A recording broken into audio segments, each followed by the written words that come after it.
1. Objek aplikasi.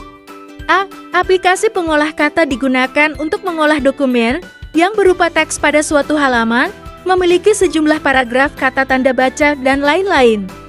B. Aplikasi pengolah angka digunakan untuk mengolah sekumpulan lembar kerja. C. Aplikasi presentasi digunakan untuk mengolah sekumpul. 2. Fitur aplikasi. Aplikasi merupakan layanan bagi pengguna. A. Antarmuka aplikasi adalah cara orang berinteraksi dengan sistem komputer, termasuk bagaimana mereka bertukar informasi dan instruksi dengan sistem tersebut. D. Fitur cur, copy dan paste. Salah satu fitur yang sering digunakan oleh pengguna T. C. Screenshot dan snipping tool.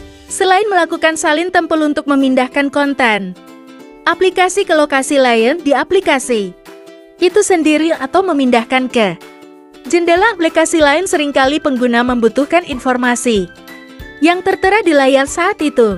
3. Analisis objek dan fitur pada aplikasi pengolah kata.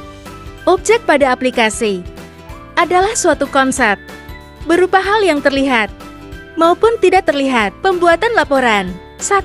Cover. Pada bagian awal laporan, buatlah cover yang menunjukkan namanya. Pembuatan laporan judul, laporan, dan keterangan singkat lainnya. 2. Kata pengantar. Siswa yang ingin membuat laporan sebaiknya membuat kata pengantar singkat sebelum masuk ke pembahasan. 3. Daftar isi. Hal yang cukup penting dalam membuat laporan ialah membuat daftar isi. Dengan adanya daftar isi, pencarian isi laporan yang penting akan mudah dilakukan. 4.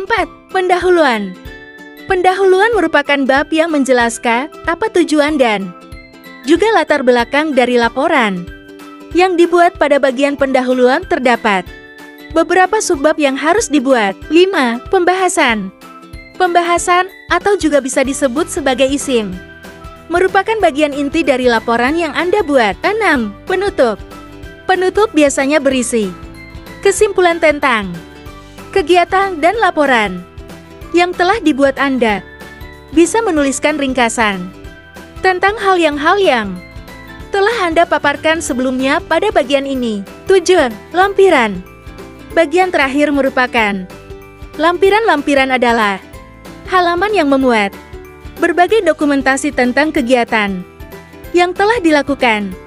Dokumentasi tersebut dapat berupa foto atau gambar, tebal surat, dan sebagainya. Merangkum narasi dari konten digital. Untuk merangkum narasi dari konten digital, hal dasar yang diperlukan adalah memiliki kemampuan literasi digital. 1. Prinsip dasar literasi digital.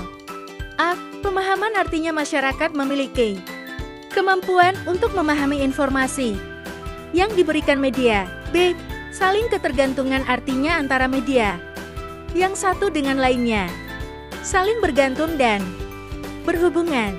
C. Faktor sosial, artinya media saling berbagi pesan atau informasi kepada masyarakat. D. Kurasi, artinya masyarakat memiliki kemampuan untuk mengakses, memahami, serta menyimpan informasi untuk dibaca di lain hari. 2. Manfaat literasi digital. Khasiat dari manfaat literasi digital bagi masyarakat dan sektor pendidikan pada saat pandemi COVID-19 tahun 2020. Karya Eti Sunyati dan Wijonarko. A. Mencari dan memahami informasi dapat menambah wawasan individu. B. Meningkatkan kemampuan individu untuk lebih kritis dalam berpikir serta memahami informasi. Laboratorium maya. Laboratorium maya adalah laboratorium yang dibuat secara maya dengan menggunakan komputer. Laboratorium maya memiliki lingkungan interaktif untuk melakukan eksperimen dalam bentuk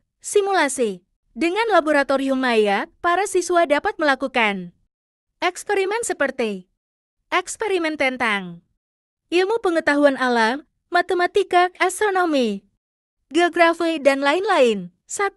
Sejarah laboratorium maya. Pada tahun 1977, laboratorium maya pertama hadir dengan nama Virtual Laboratory of Physiology. Laboratorium ini terus berkembang dari ilmu fisiologi ke ilmu hayat, ilmu pengetahuan umum seni dan pada tahun 2000 proyek ini dimasukkan ke dalam proyek penelitian The Experiment, The Last Section of Life yang didanai oleh Volkswagen Foundation. Sekarang ini Kementerian Pendidikan dan Kebudayaan Indonesia telah memiliki laboratorium virtual Maya yang dapat diakses. 2. Keunggulan laboratorium Maya. Maya dapat membantu para guru untuk mengembangkan keterampilan dasar siswa, seperti mengamati, mengukur, mencatat, membuat tabel atau grafik, menganalisa data, menarik kesimpulan, hingga berkomunikasi dengan bekerja sama dengan kelompok. A. Simulasi praktik lab dari rumah dengan pemanfaatan teknologi. B. Memperjelas konsep pembelajaran dengan cara yang interaktif. C. Mampu menjelaskan konsep-konsep abstrak menggunakan animasi. D. Mengadakan laboratorium lebih terjangkau karena dilakukan secara virtual. E. Pengadaan laboratorium lebih terjangkau karena dilakukan secara virtual. F.